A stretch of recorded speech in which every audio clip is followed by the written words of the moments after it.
Hello, and thanks for joining us on the podcast that discusses all things gaming.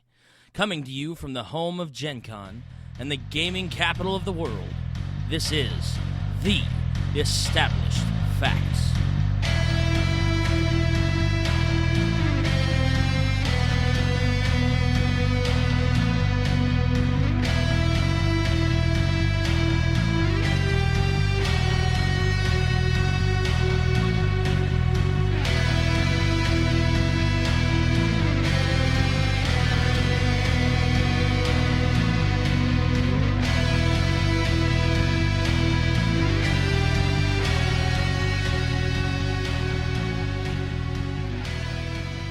Hello, everyone, and welcome to a new episode of The Established Facts. This is episode 89.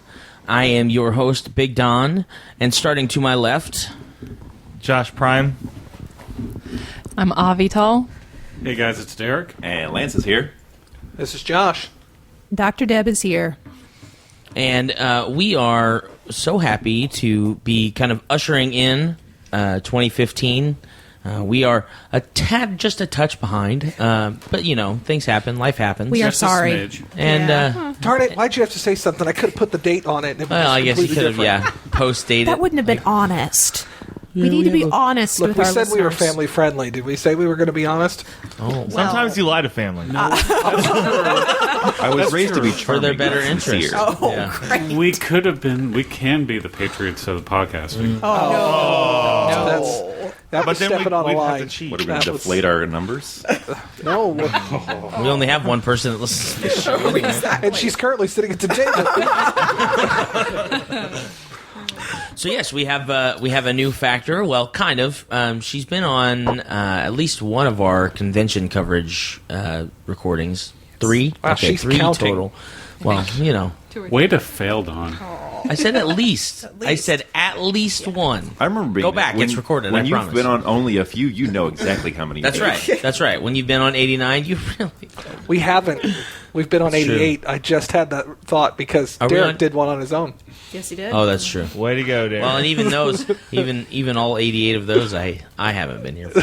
I've only missed think a I've- few. I haven't been there. I was going to I've say, I missed a think only my hubby That's is the just- only one Well, for every yeah. single one. It helps. No, I was on every It one helps but that that. it's at his house with his equipment on his computer. Very true. It's true. All of this equipment is his except my headphones. I think I've listened to 2 episodes entirely.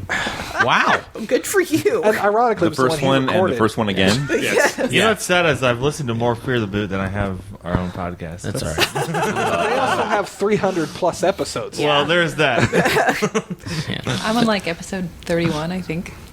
She knows the exact number. Dun, dun, dun, dun. She's got it on Google, or she's got it written down on her like memo pad or something on her phone. Dear Diary. Listen Today to I was on episode. episode 31. I just put right. new files on my phone. That's why I know. Oh, okay. Got it. Well, real quick, we do want to welcome you to a new convention season here in Indy. We are going to be kicking that off here in about a week and a half, 2 weeks, with our first big convention, Wizard World Comic Con. It's the first year here in Indy, and Isn't that one of 2 Comic Cons coming this year? Or is there? well, we have Indy. We have Wizard World Comic Con, we have Indiana Comic Con, we have Indie Pop Con, we have Gen Con, we have Awesome Con. So the answer to his question And is then yes, because we're only having 2 Comic Cons. This is well, true. Indie Pop Con is kind of a It's a pop culture altogether- con. Yeah, but it's altogether. not. It's Whatever. better. It's not a Comic Con.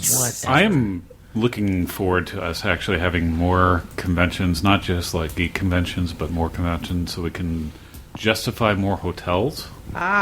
Agreed. Exactly where do you plan on putting those hotels? On Where top the of big other- blue obelisk? Where they're behind it. planning on putting the stupid soccer skate stadium. I thought they were putting that on IPYs. I have no idea. Yeah, it's that's what they've been. We'll get rid of our minor league Yeah, but baseball they team. They have don't a make any money. proposed new, like, international level soccer Oh stadium. yeah, sure. I mean, if the taxpayers are willing to pay for the next 20 years, why not? yeah, no. There's a whole. Yeah, Our soccer Square stadium that's is not doing that. anything. It's not Yeah, it's not a highest level. It's like a mid-tier No, soccer but team. the one they're proposing Yeah. is, it looks pretty sweet. It No, I is. agree. It looks sweet, but what are we to do with it? Play soccer. Exactly. Yeah, what else do you do with a soccer field? Play football. Sorry. Yeah, exactly. Amen. That's right. Okay, yeah, that's true. Okay, what we're going to do, gamers, is we're going to rent out this incredible, ridiculous soccer field, and we're going to play the world's largest Pathfinder game. Oh, that'd be sweet. Hold on. Sorry, he told us to hold on, and That's okay. the producer made a fail. We'll just continue. Yeah, you know, we'll whatever. totally we'll edit this out. It's Pick fine. up after Deb. Yeah. It's fine. Well, I mean, we're already running. This never happened. Yeah. No, it's just a vocal mess up. But I'm acknowledging my failures as a producer and moving on. You know, acknowledgement is a first step in recovery. It's true. True. That's very true. But you know what? I'm not going to Arrest edit it was the out. first step in recovery. But this was actually On an extreme level, yes. I'm sure we were at a topic at one point. Yeah, it's hotels, and the Oh, fact yeah. that Sports or Gen games Con, and games. yeah, and Gen Con failed at his housing this year. Well, they, no. Con didn't They handed it fail. over to the convention planning gurus that run the Gen Con city. actually they did. They built software to handle it and give out I tickets. thought they. Yeah. I thought Yeah. they gave. Oh well, They that basically is- created another queue system that has been successful for the regular, For the events, but it didn't work as well for the at least this first go round didn't. Now, mind you, remember the queue system the first go round for Gen Con didn't do great either. I understand, and I'm So- hoping that next year is going to be better. 'Cause well, Limit the fact of the matter is, they're still going to sell out every hotel room downtown. It's in true. Indianapolis. I think they already have. yeah, Right. So, whether you go through their website or you actually call the hotel, I mean, it's The only reason why I have a hotel is because hotels have reserve rooms for their status holders. right. Yeah. So Yeah, if He you're a has a rewards, hotel 'cause usually he's if you're a got rewards status. member in Yeah. some way or another, yeah. special. I am very special. Well, you know. So yes, we're all looking forward to the convention season coming around. Of course, obviously, Fear the Boot is hosting their Fear the Con 8 in June, and I believe there might be some news Kickstarter Okay, for so that. In yes, the March? there's a Kickstarter. They haven't specified when it's going to start. Oh, okay. But it's going to be like within the next month or two, or three. I'm not sure, but it's what they're thinking about doing is raising money for the convention, and then the convention would be free. right, Oh, okay. Okay, because Right. yeah, which would allow for I people remember who last can't year- necessarily afford the ticket like they normally would have been able to still be able to attend because the backers have already taken care of Right. the bill essentially. Yes. And which is a really cool idea, especially considering, with Kickstarter they have rewards and stuff like that, Right. and someone who might be able to donate $500 or $600 or $700 to the convention can do that. And people who just can't make it Yeah. can donate, and they've They can said still that- right. They've said that there are people that cannot make it that still want to support Yeah, the convention. absolutely. yeah. I mean, because Yeah, that's- guys like Grant Woodward or Chris Mays or somebody like that who may not be able to make it or something like that for whatever reason. 'Cause Speaking they of got a Grant little bit- Woodward, this is a public decree. He's trying to figure out what cons to go to this year. You need Yeah, to I make know. Fear the Con a priority. I don't know if you noticed, but I was on there and I was like, well, of course, obviously, you need to go to Fear the Con, and then of course Gen Con, Because those are really the two major because I mean, why not? If you're Exactly. a gamer, you go to Gen Con. right, Dan. Dan, Yeah, Dan. Dan. Anyway, I love so, how pointed that was. Yeah. So we actually have a subject matter for this episode. We do. That does not the have show. to. We now start That's the right. show. That does not have nothing anything to do with our actual hotel stay Fear or the Boot convention or schedule Fear the Con or whatever. well, However, in our past we have done different series of shows. Our first real series was on alignments. Our second was on different classes and things like that. And we've always talked about doing a series on the different races from games that we enjoy playing. When we discussed it, obviously it was a little bit more specific. Usually we were talking about the playable races from Pathfinder or Dungeons and Dragons, things like that. But instead of doing a whole series, I thought it would be kind of neat to just kind of jam pack it all into one nice episode. So we have 7 people at the table, and we're going to go around the table twice, and then we're going to kind of get into discussions about why a lot of these are our favorite races. We're also going to talk about our favorite monsters to either A, encounter, or B, run. If you're a GM, you have freedom of interpretation on that, by all means.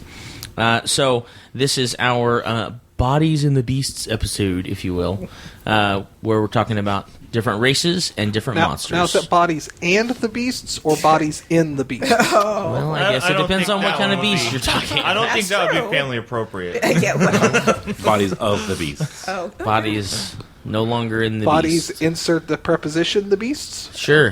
Bodies, Bodies beasts. insert the beasts? Bodies. And happened to this What are you come up doing with to the the English title. language? All right, so let's go ahead and start with our newcomer, Avital. Haha. Your No favorite, pressure. Avital, your favorite playable race from any game. It can be, Skyrim, D&D, whatever you want. Well, okay. I feel like I'm still kind of a newbie type of gamer, even though, I have been gaming for, a couple years now. But I just don't feel like I have the depth of knowledge that a lot of you guys have, and experience, and you've played a lot of different things. So I haven't even, played that many different races. I seem to tend towards elves and half-elves. And while they can sometimes be a little bit squishier, since they're just so tiny and skinny and tall. Anyways, that has nothing to do with it. I don't know. I think just because I like elves in general, it's probably part of the reason why I like playing elves. Although the seeing in the dark thing is kind of nice. Yeah. Yeah. And, the bonuses to against sleep enchantments and all those other Oh, yeah, absolutely. those types of things. It's just kind of and I just like the visual that I get of me like as an elf. As an elf. That's pretty It's cool. fun, so. Derek? I like to play catfolk, actually. Yeah. I think that they are very versatile, and it's interesting just to play something non-standard like a dwarf or a half orc or something like that. Yeah. They also have natural weapons, but And they're- they're also very sneaky, and Yeah. so. And when they ride on the back of a giant chihuahua, it makes sense. Yes. He's referring to one of the catfolk that I played in his game, who had a magical chihuahua. It's a dire show. It was a dire chihuahua Yeah. that also had the magical ability to become a normal-sized chihuahua Toy. in a man purse. Yes. That's right. That's right. It was pretty entertaining. Lance? I've been giving this a lot of thought. As a player, I've played a lot of different races in different systems. I'm going to go with human. All right. Straight up human. Boring. I am Straight up humies. surprised by that. Well, humans have the ability to be more versatile than anything. That their games are designed that More way. adaptable, yeah. So if I want to become a dragon later, there's a system for that. If I want to become a vampire, there's a way I can do that. If I see that. want to Be a werewolf. exactly continue, There's a monster that you can get bit for that. right? Or there's a spell that can turn me into any of those things. True. There's a monster bite for that. There's humans in just about every system that I've played too. So you've got humans in Star Wars, you've got humans in Mech Warrior, you've got humans in Vampire, you've got humans in the fantasy RPGs. So human. I'm really Plus that surprised bonus- that you did not say I mean- angel. Angel is just one of the many, and if you are a human, you can ascend to be an angel. Well, and I don't know if they have angels in Call of Cthulhu, so I've never played it, so I don't know. humans. Human. Ah, humies. Meat bags. Human. Oh, Like Lord. it. Josh. Never mind. Gnome. A gnome. Gnome. Why?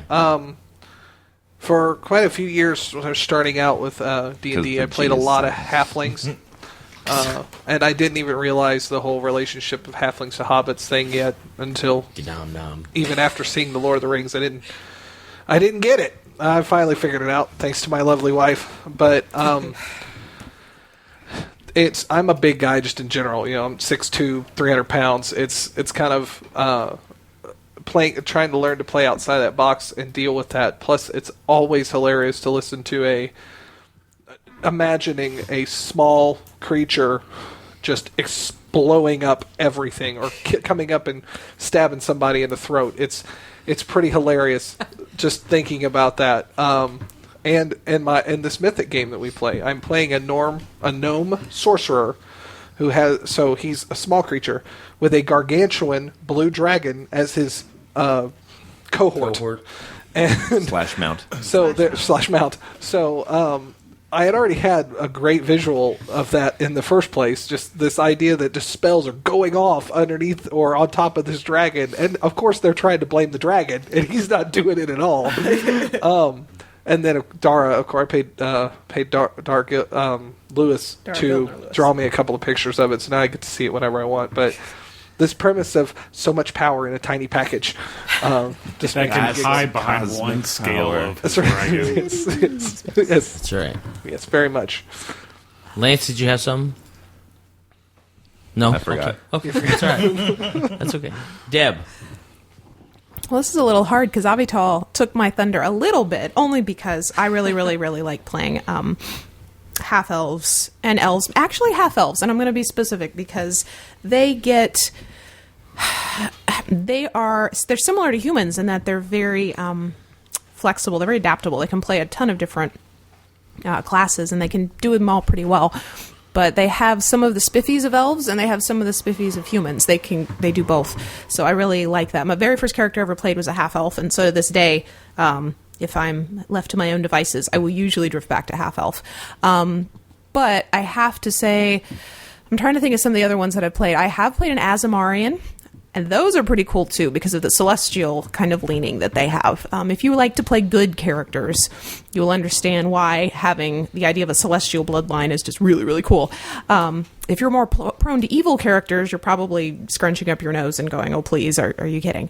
But the paladin that I am playing in my husband's game, we're doing we're doing Rappanathic right now. We're in Frog God Games. Right, we're in a break at the moment from it, but I'm playing an Azamarian Paladin in there, and that's been pretty fun. Some of her celestial spiffies. So, but I'm going to hang out with Avital over by Half Elf. There's so much you can do. So similar to Lance, humans have so many options of what they're really good at. But the elves, I love that. I love Tolkien's elves. I'm absolutely in love with Tolkien's elves, and so the idea of being this combination of the human and the elf, that kind of ancient wisdom, that calm, that kind of doesn't get rattled elf, and then that human, the adventurous spirit, I'm going to go out and do something kind of crazy because that's what humans do. And to have a combination of that, I think is really fun. So, half elf. Okay, so I remember what I was trying to say to Josh, not to take away from the conversation that's happening. It was Josh was talking about his very, very small character doing these great, amazing things and being very chaotic. It just reminded me of a character from a webcomic that I read, The Order of the Stick.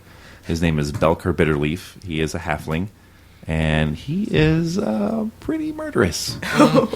Yeah. I try not to be on the It was the murderous dagger side, to the but throat yeah. comment, wasn't it? It was. All right, Prime? Well, I've done a lot of role play for a long time.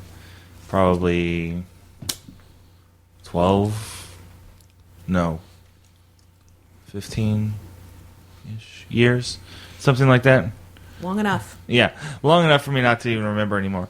But I've played a lot of different characters. I generally like to play characters based off of what the party, based off of what's going to fit the party dynamic. I'll just choose a race that's fitting to the class that I'm going to play. But I'd have to say probably the most fun character that I played was a Kinder. So I'm sure Tracy Hickman will appreciate me throwing in some Dragonlance there, but yeah. Mm-hmm. So for anyone who doesn't know, Kinders are essentially the equivalent of halflings or hobbits or gnomes or Willow from Willow. With extreme attention deficit disorder. Yeah, Yes. but they have extreme And a attention penchant deficit for disorder, borrowing things. and they're fearless. And they're fearless. Yes. Yeah. So- You cannot preach wrong. I found this. The whole concept is, It's mine. hey, that's my dagger. Yeah. Oh, you Oh, found this was that. yours? I must have picked it up I at some found point. it You must for have you. dropped it on the ground. Right. You can have it back now. I found it for you. They're great. So, yeah. That's definitely one of my Kinder. fun. The one that I've had the most fun with, I would say. Derek, you can't get Wooten out of your head every time someone says Kinder, can you? No. I'm not. friend. I do not play a Kinder like Wooten. No, but no one's played a Kinder like Wooten. No one plays a Kender like Wooten. Thank No one's God. played a character like Wooten. True. Speckle, no. Speckle. I don't think I could. I remember don't when he think I came up with the concept for that character. He and I worked together. And- Really? And he and I were in a car. I think we were having lunch or something, and he came up with this idea of a half giant, half halfling. could- Wow. The world's I can- tallest Short person. So he's medium sized. I was like, okay. And he's like, yeah, and I'll call him Speckle. And I was like, Honestly, we don't know his real last name. No, but we don't. every time he'd heard his name, he always hears no following it, so he swears that's his last name. yeah. Yeah, exactly. That's a good backstory. That would be, It is. I mean, that's a Oh. gnomish thing. That too. sounds very much like Blue's story. Yes, it's great. Wooten creates some really good backstory, and he creates very memorable characters. Yeah. Yes. He has fun. He has fun character concepts and stuff. Do you does. realize I still have to give him credit for this friggin' podcast, even though he's Yes. never been on it? Yes. So here's our shout out again to Wooten. Woot, if you're ever listening to this thing, Good by job. the way, good job. Well, because Wooten and Don came up with the idea, Yeah, they did. and then they came to me and Around the said, same "Okay, time, he let's do came up with Speckle. it." Oh, Right. okay. Yeah, it was just one of those conversations we had on our lunch break. We were just chatting about stuff. And, Yeah. Maybe he was like in character when we yeah, maybe. Maybe. Maybe. This would be a really good idea. Okay. Okay, but I'm never You going want to do be it. my friend? Okay. No, No. but yes. For some reason, I feel like I have to be your friend now. Yeah. Way to put this obligation on me. Thanks. Yeah, thanks. So, kinders, gnomes, humies, elves, Asmar. Cat folk, Azamar, Azamar. catfolk. Catfolk. the half races. I think everyone saved you yours. Yeah. Yeah, it seems like it. Yeah. You know, We I all really do. love. I've played a few different races. I haven't played a ton, but I mean, I like them all. I like the idea of kind of having, a different interpretation on what someone might look at as a stereotyped race. So if you play an elf, there's supposed to be. I played an elf character, and they're supposed to be, very high and proper and things like that. And he was such a douchebag. That was my Robin character. Oh, yeah. I loved That's it. He was Robin. They just are, if you're a human. yeah. Well, no, this guy was just was a jerk. straight up jerk to everyone. But his backstory was a lot of fun to come up with because essentially he had Robin been and his brother Staben, is that right? Robin you and Staben you. Yes, that's right. And I think It took me like 3 weeks to get what that like I was like, wait a minute, that's like robbing and stabbing. Yeah. I get it now. and one of them was the pickpocket, and the other one was the assassin guy. So, I would have to say though, my favorite race that I have played thus far, and is really really hard for me to detach from it, is of the Elven dissension line, but it's definitely the Dark Elf. Everyone raise your hand in surprise. Yeah, No I one's raising love- their hand for the record. I love playing a That's what Dark it's going Elf. for. Why? Partially because I'm really in love with.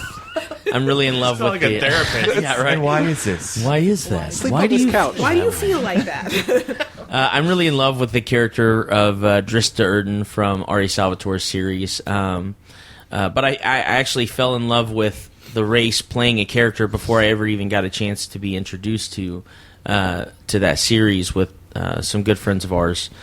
And I think partially the reason why I'm so connected with that race has to do with a sentimental value because Mike Massey and I we played brothers and we've talked about it a few times in different scenarios. We played brothers in that game, and it was his first real long-term investment into gaming, and it was my first adventure into playing like a non-melee class because we were sorcerers, and we played those characters. We still every once in a while we'll dust off the character sheets, but it's been a little while, and it's kind of been. We played the primary timeline of that game across about 6.5, 7 years.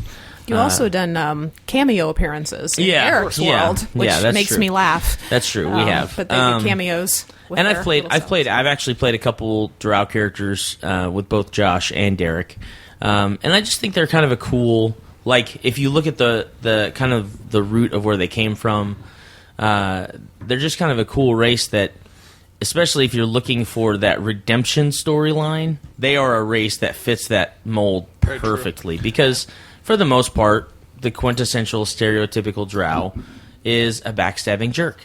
Mm-hmm. And, they're always looking out for themselves. So if you can find kind of that curve to... And that's just kind the of man. Right, yeah. Well, no, it's all of them. It goes to a whole other extreme. Oh, yeah, with the that's true. Matriarchal society. Yep, definitely. So it's really interesting if you can find a really cool avenue or a cool curve to kind of take them down, to kind of change that reality for that character.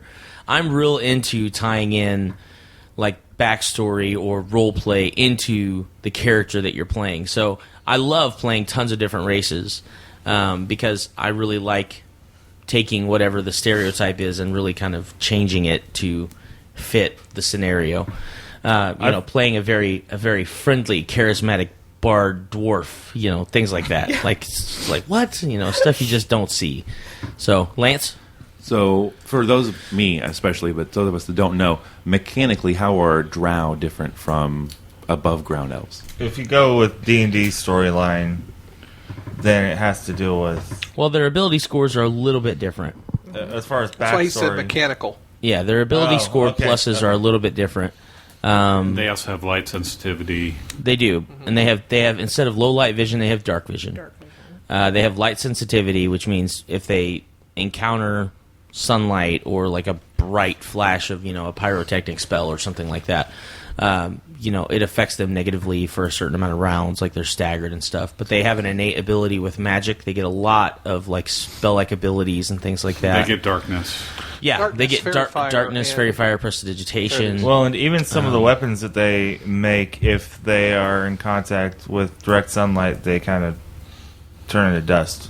Depending on how far into they're turn more into dust? Well, it depends on how far into the actual right. If you get it, well, like for example, in it's a low lightsaber. It's a darkness saber. Darkness saber. Dark saber. It's dark side. It's black light. And there you go. It's black light. Mace Windu. You turn it on and immediately rave music kicks in. That's right. Someone's making it. It's going to happen. Right. I want to get a black lightsaber. Why is that a thing now? Oh God. It's all your fault, though. It is. Play a Mon Calamari with a black lightsaber and cover myself in neon body paint. I don't know. You don't want to play Star Wars so much as you just want to go to a rave. Yes. It just sounds like it's Jedi more raver. accessible. Yeah, it sounds like it's more In-game accessible rave. in Star Wars. There's less That drugs would be in the game. So, Don, Yes. I'd like to go around the table really quickly and say, did you pick your race before or after you played the character that you created with that race? So did you like the race beforehand or after because of the character that you... Oh, okay. Sure. Prime? I definitely liked my character as far as the Kinder is concerned after I started playing him, because basically what it boiled down to is I was kind of a newer gamer when I developed this character, and the GM basically got with me and said, hey, this is probably based off of your personality, a really fun character and a really fun dynamic for the party, so you should play it. So I played it, and she basically told me the basic premise behind what a Kinder was, and so I was like, okay, well, I'll just take the ball and run with it. So, And then I'll give it back. and then I'll give it back, and then I'll Take it steal again. it. I mean, take it. No, you'll find it. Find it. Yeah, find it. What's this? Anyway, That's right. Avital. Well, I mean, I've always liked elves in general, like in fantasy and stories. Like Deb said, Lord of the Rings, of course, is amazing. I don't know, when I was creating the character, I was kind of like, I have absolutely zero experience on Best knowledge gaming base and possible. Yeah. creating characters or anything. So, just kind of talking to the person that has helped me create my character. The first one was Josh Demaree over there for my half-elf.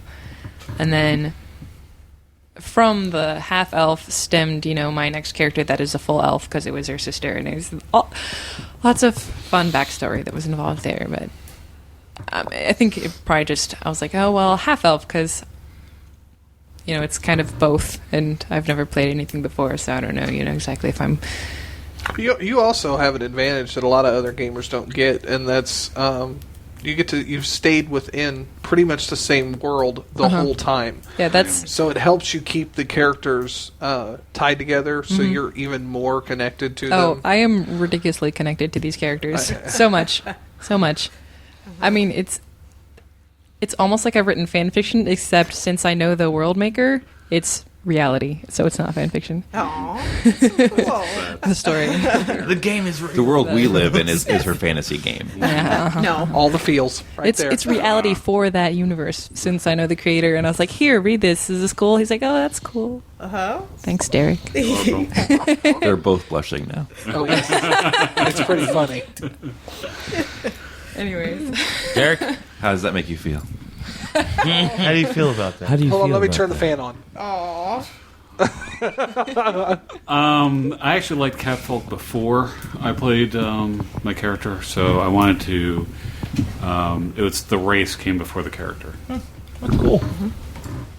Lance? I'm very much the same way. I've actually only played one human character in any game ever, but I read. But you really enjoy being a human. So I am enjoying it. Really good at So you can that. relate. I had an... In this dimension, I'm a human. Okay. Right. So I'm kind of enjoying that. But I've played a lot. But when I create a character, especially in the D&D Pathfinder world, which are kind of my wheelhouses, I actually start building as a human, and then if I'm going to change race, after I've applied all the feats and all the ability scores, then I change race and see what the difference See, is. I think that's an interesting order because I do the opposite. Like, I'll choose the race and choose the class. No, I start with a human, build everything outward, and then what would work well, or what would be interesting in this? Am I going to play a Jawa? So now I'm this, and those ability scores get shrunk.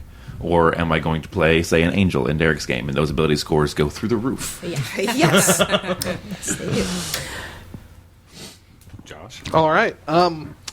So I'm going to go with that it was the race, but the reasoning for the race first was because I'm a fan of the Blue Dragon.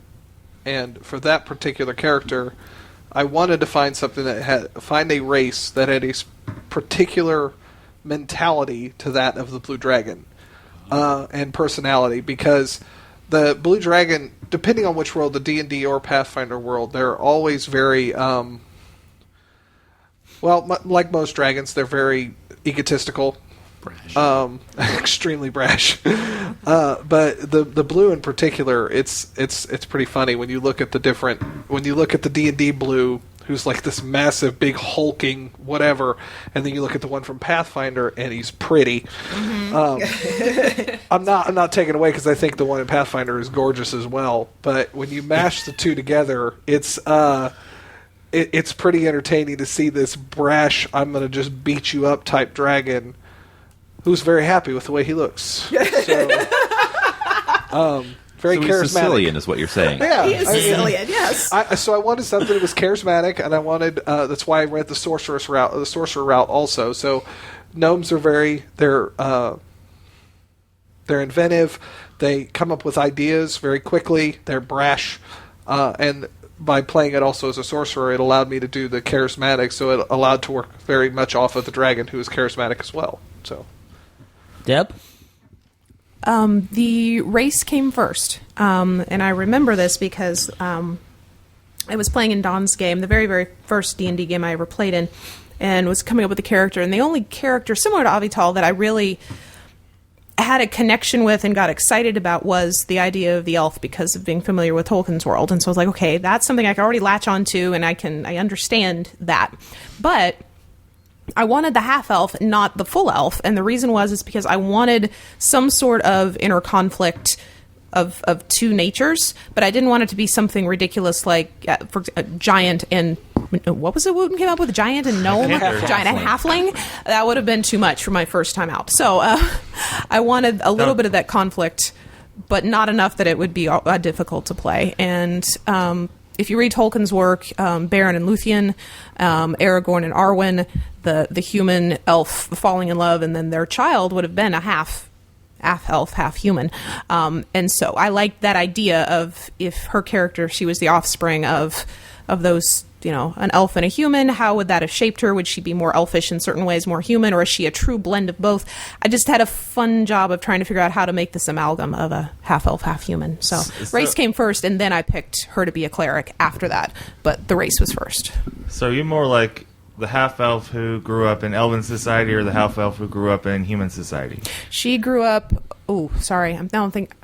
I have several half-elves, and they all have actually pretty... Lindariel grew up in an elven society. Lindariel grew up in... Who's another half-elf. She's the half-elf I'm still playing now, who's a level something ridiculous. Level 18, whatever she is now.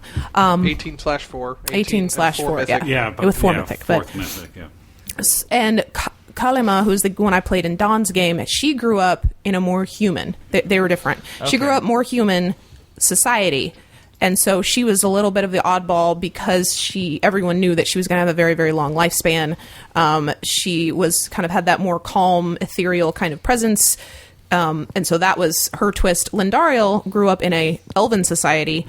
Her mother was a very powerful sorceress, elven sorceress, and she wanted Lindariel to be a sorceress like her, and she didn't want to. So Lindariel grew up in an elf society but became a cleric. She was the only divine caster in her family.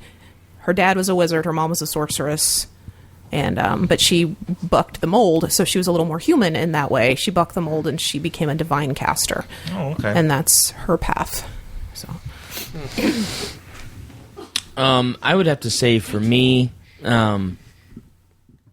the drow race was actually kind of thrust upon me because the person who was... Yes, it was exciting. It was new. It was something different. Family friendly. That's right.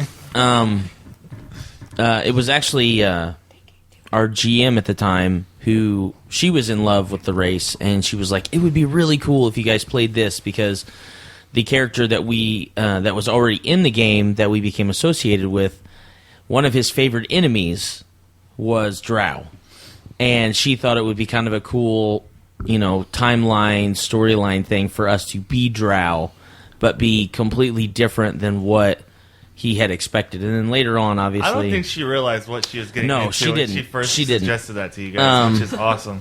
But I was really